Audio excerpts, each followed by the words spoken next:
环球大战线深入世界最前线，全球各地的观众朋友，大家好，我是叶思敏，我们欢迎来宾前资深外交官介文吉介大使。思敏好，各位朋友大家好。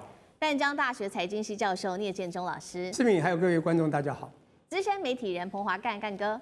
思敏好，大家好。好，观众朋友，今天节目一开始，我们赶快来关心到的是中东情势。今天要来关心的是纳坦雅胡是否误中了来自于伊朗的圈套呢？伊朗神秘现在正在进行建设当中的就是它的这个神秘碉堡，等一下会带观众朋友来看一下细节哦。那么现在正式的曝光了吗？再来就是关心了，是不是伊朗在背后未来还会有中国大陆的势力？中国的影子舰队是否来协助运送一些设备，帮助伊朗做它的飞弹升级呢？我们今天都会一起的来关心今天的这个开场的3个火线话题。等一下请我们的来宾一起来做回答的。首先我们会来关心到的是纳坦雅胡这一次是否误中了来自于伊朗的圈套呢？因为纳坦雅胡他说啊，他找到了伊朗的浓缩铀，到底是他为他要打战前铺路，还是他落入了伊朗的圈套呢？第二件事情，刚刚在讲的十字号山，就是现在伊朗正在偷偷秘密打造的这个终极核碉堡正在打造，据传比福尔多更深。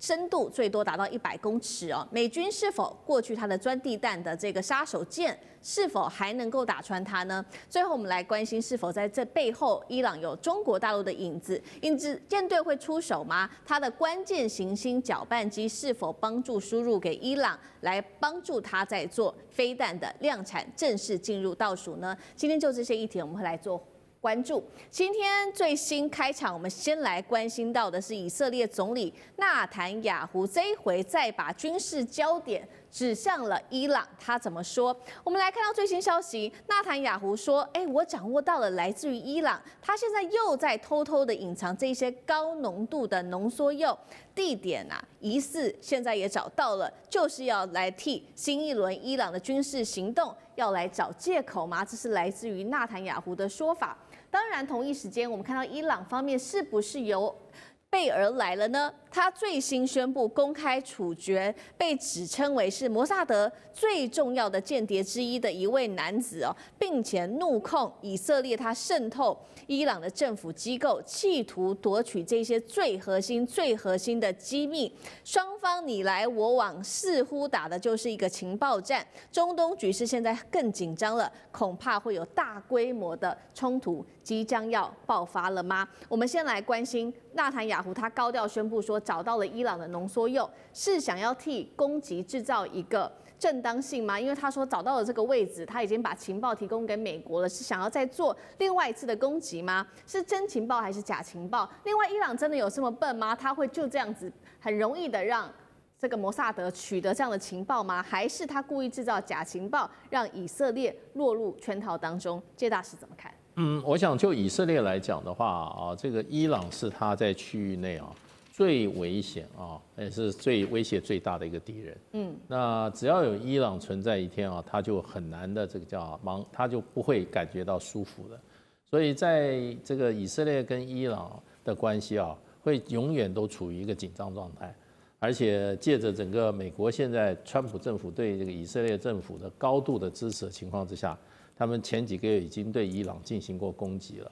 那么用了美国最先进的这个钻地弹，那是美国库存也不多的钻地弹啊，把它的地下的这个核设施啊，川普是说销毁得很彻底，可是呢有人存疑，那也有人说事实上的话，那个地下核设施啊，被这个攻击的前几天啊，伊朗已经把这个浓缩铀啊这些都已经移走了，这都没有办法获得证明。川普的讲法是说消灭得很清楚。那现在这个内塔尼亚胡他又说，我们又找到新情报了，有400公斤浓缩铀，这个量非常的大，非常大的一个量，而且他现在埋得更深，是地下100公尺。那意思就是说，还是要想办法把它摧毁。那只要我觉得这个情报哈，在反复的验证之下哈，它得到确实的话，我想在适当时机的话，美国跟伊朗应该还是会这个联手去美国跟这个以色列还会去联手想办法摧毁这个伊朗这个地下核设施。不过这时间之窗也不大，因为必须要在这个川普仍然掌权，而且是有效掌权的这个方式之下，对，如果说川普不掌权了，或者川普卸任的话，我想要继任的总统啊，很难会接受啊，叫以色列对伊朗进行这种攻击的。不过就变成这个同时期，伊朗也处决了一个穆萨德的间谍啊，这显示事实上伊朗也正在怎么清理门户，因为伊朗事实上每一次好像啊都没有国家机密。人在哪里，人家以色列也搞得清清楚楚。你和最机密的东西藏在哪里，人家搞得清清楚楚，那就是出了内贼嘛。对，人家穆萨德的这个情报做得很确实嘛。那不过我们在这些各种刑事研判的时候，情报一方的情报是不够的，情报的这个基本上它是2线、3线甚至4线。一个情报出来。找 A 线过来，要 B 线去确认，B 线的再确认后还要 C 线，这样才会得到最后的一个什么精准的情报，而不会钻地弹用下去了，结果又没打到。对，所以呢，我觉得伊朗只要有机会的以色列只要有机会不会放过伊朗的。那美国川普事实上的话，他是会配合伊朗的，配合以色列，所以这个情势我觉得危机没有解除，那么只要有确切的情报，有一个恰当的时机那么美以联合再来攻击是伊朗这个可能性不能被排除。好，所以注意到了，接下来这个美以针对这个战争，针对伊朗的战争，随时都可能在引爆。尤其现在我们要特别来关注的，就是因为我们看到上次我们才提到嘛，6月份的时候，美国不是才派他的轰炸机去 B2 轰炸机去攻打这个伊朗的核设施吗？这一座是它的纳塔兹的核设施。但是我们看到，攻击完之后，非但这个伊朗没有停手，反而在加速建造它的地下的核设施，而且呢，这一次根据了解是规模更大的，它正在秘密的建造当中。这个核设施叫做十字号山地下核工程。等一下，我们一起干哥来带我们了解现在正在秘密建造的这个核设施的一些基本档案。它这个地点呢，其实距离上次被 B2 轰炸机轰炸的这个纳坦兹的地方只有1.6公里的一个距离而已哦。那么根据现在卫星影像的最新显示，确实呢，这个隧道正在加强它的稳固当中，外围的防护也在强化当中。重点是可以看到它的气土量增加，所以呢，好像随时都在建造当中。最深，甚至是可以达到100公尺的，比过去任何的核设施看起来都更具有隐秘性哦。更骇人的事情是，上一次其实美军在攻击之前得到的资料是，伊朗已经囤积了大概900磅，也就是浓缩至60%左右的一个铀。那一批铀到现在其实是还没有找到的，现在又再加上这个新的核设施，到底伊朗在秘密计划什么？这个核设施到底有什么特别，有多隐秘？那经过强化之后，美国它号称能够摧毁它的地下核设施的这一款武器 GBU-57还能够奏效吗？干哥怎么看？好，那我们先来解释一下什么叫做这个十字镐地下核工程。可能大家还记得上次美国的那个 B2 轰炸机，他们总共有派出了7架，然后每一架飞机上面带了2枚应该叫做炸弹之主GBU-57巨型钻地弹巨型钻地弹这个刚刚大使讲真的没有多少颗美国大概上次就用了库存的一半，14颗打掉了。那这种巨型钻地弹有多大呢？整颗炸弹有3万磅之重。也就是15000公斤，那是非常大的炸弹，所以被称为炸弹之主。因为俄罗斯有个炸弹之父，然后美国还有一个炸弹之母，改天我再跟各位介绍，这个是一个家族啦，就是代表说他们都是它是以重力加速度为本，在进入这个目标之前它会启动延时引信。延时引信的意思就是说，它要钻到地面，到了里面才爆炸，这个叫做钻地弹的意义。那以前美国早就有这种钻地弹，就我刚才讲的炸弹之母但是这更早在越战的时候还有用越战的时候是 GBU-28精灵炸弹，那个时候打进去，我跟你讲只能打6公尺，因为什么？因为他们认为越共都躲在那个地底下。可是后来发现没用，为什么？因为越共到处跑，所以打了这边，他跑到那边，所以后来这种精灵炸弹变成毫无用武。到了这次对付伊朗的时候，用这种炸弹反而是有用的，为什么？因为它是固定的，不会动的啊。那以前只能打6公尺，你怎么打得到？所以后来美国发展出了这个炸弹之主 GBU-57之后，号称可以打60公尺，是以前 GBU-28的10倍，它可以打60公尺。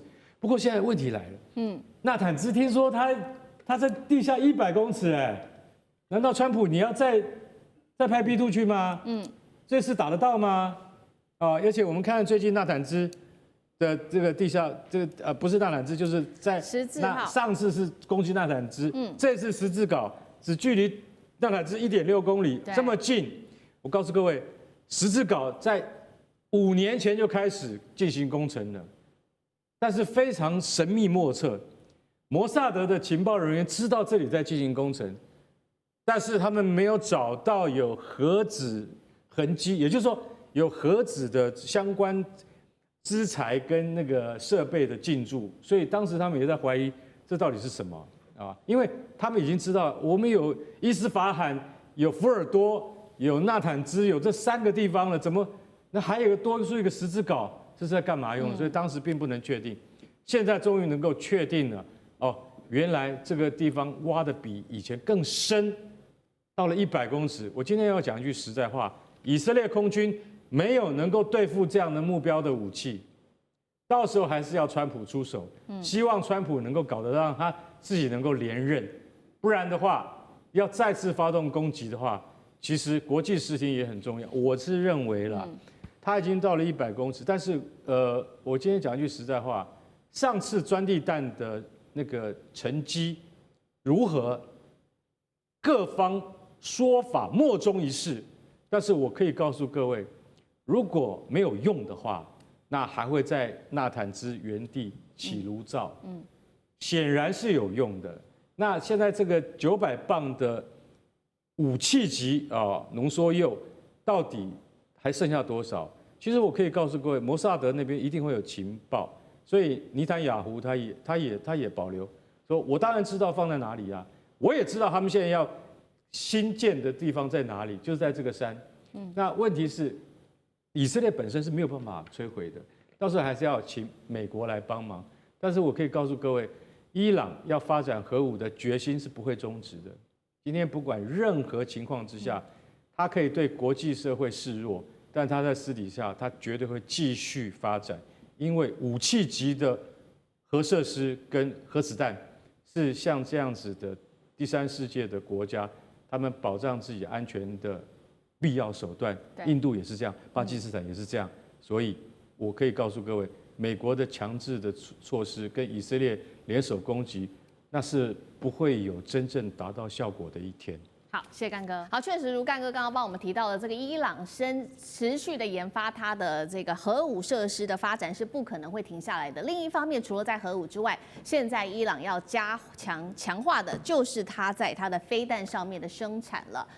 据传这背后可能还会有来自于大陆的帮忙吗？因为来自于美国的媒体已经开始质疑了，说，确实啦，你伊朗想要现在在做飞弹，但是你还是缺少这个关键武器啊，它就是行星搅拌机来帮忙做生产。不过中国大陆有没有可能支持呢？现在大家也在关注，尤其过去我们知道，在美国的制裁之下呢，中国大陆可以躲避美国的制裁，把伊朗的石油洗产地之后输入到中国大陆，现在要他去给这个伊朗运送一台所谓的行星搅拌机，应该不会太难吧？聂老师又怎么看中国大陆的态度？再来就是行星搅拌机对于生产飞弹来说，到底这一台机器有多么的关键？那中国大陆他会愿意透过他的影子舰队来帮助伊朗吗？聂老师又怎么看？好，那世明问了3个问题。第一个呢，态度非常清楚，当然会。那再怎么讲呢？我们讲全世界有8+1个核子大国，除了安理会的5个国家以外，对不对？大家都很清楚嘛，中俄美英法。那美英法属于这个体系，中俄属于这个体系。那93阅兵大家很清楚，还多了一个北韩。那当然还有巴基斯坦和印度，还有一个就是以色列。说有呢，好像又有没有？其实它就是有。反正8+1，现在呢这个势力呢有点势均力敌，因为美国很多，那中国再加上2，北韩不会输。但中间你要知道，现在这些所谓的国家把这些国家用邪恶2个字叫邪恶轴心国，里面叫 CRINKS 啊 ，CR 中俄，还有一个 NK Inc 的 NK 北韩，中间是什么？伊朗。这是一个 team， 当然就会，所以中国在最后一定会帮忙，但是中国不敢随便得罪美国之下，各位想想看，这个伊朗这么大，以色列这么小，结果以色列呢去打他的飞弹基地，结果在6月10号还真的摧毁了不少，认为他可能不行了，而美国呢当然要支持以色列去把伊朗，甚至打了伊朗，后面的中国实力就会减弱，这时候还 GPU 武器就嘣，深土炸弹把它钻进去了。核能当然也损失了一些，但是都没有完全解决。好，重点来了，现在伊朗要重建。美国说你不可能很难啊，可是卫星拍到了 ，satellite 就看到，他们真的在重建，怎么有办法呢？你有行星搅拌器吗？什么叫行星？大家都知道嘛，哈，太阳系旁边行星就像叶片这样旋转，非常稳健的旋转。我跟你讲，各位啊，全世界有一样东西啊，我跟你讲是必须要靠设备才有办法做到这么高密度、高精密的。我讲很多东西需要搅拌。比如我们要做的很多精密的东西，你看波纱布、波纱线都是要非常多的石头、稀土这样去搅拌混在一起的。还有你脸上像诗敏长那么漂亮，对，如果有油怎么办？是不是要有东西去洗掉、化掉？是不是也要混合？有油水混合物，我跟你讲，搅拌机就是要把你高粘度的东西混在一起，把它混在一起就可以做未来做飞弹的这个武器。我跟你讲，这个东西不容易，那中国有，所以我觉得。这个东西我先讲一个国际的氛围。当然，这2大势力之下，当然答案第一个是肯定中国，当然就会在某些程度私底下帮忙。我们都很清楚啊，说不好听一点，我们讲哈马斯也好，真主党也好，胡塞组织也好，就是以色列要打击的目标。它后面的这个代理人战争后面主人就是伊朗，伊朗的后面主人应该就是中国啊。从某个角度来讲，这是有层级的，所以会再来就是行星搅拌机就会，因为说实在的，大家也在传说，伊朗很多的石油怎么去到中国呢？除了这个看得到地外，也有所谓的地下通道可以输入这个能源石油，所以行星搅拌机中国一定会用。中国现在这个所谓的基建非常强啊，你看他现在基建狂魔啊，他很多东西你说他不可能，他都帮你做到了，你知道吗？所以他这个行星搅拌机是很厉害，是真的可以帮你把这个所有的这个所谓的飞弹的物质材料混合在一起，做一个比较能够重建它飞弹基地的。因此，我觉得这样的一个计划的确是在美国出乎意料之外。那么这个我已经看到之后，我们觉得美国可能会有另外一种审视，搞不好美国开始又要做其他的动作，可能又把眼光又要丢到中东了。我们还要持续观察。好，谢谢聂老师。那我们休息一下，马上回来。地缘政治、美中之争、战略价值、强权崛起、小国生存。现在与未来洞悉事件走向，掌握世界脉动，全球观点尽在环球大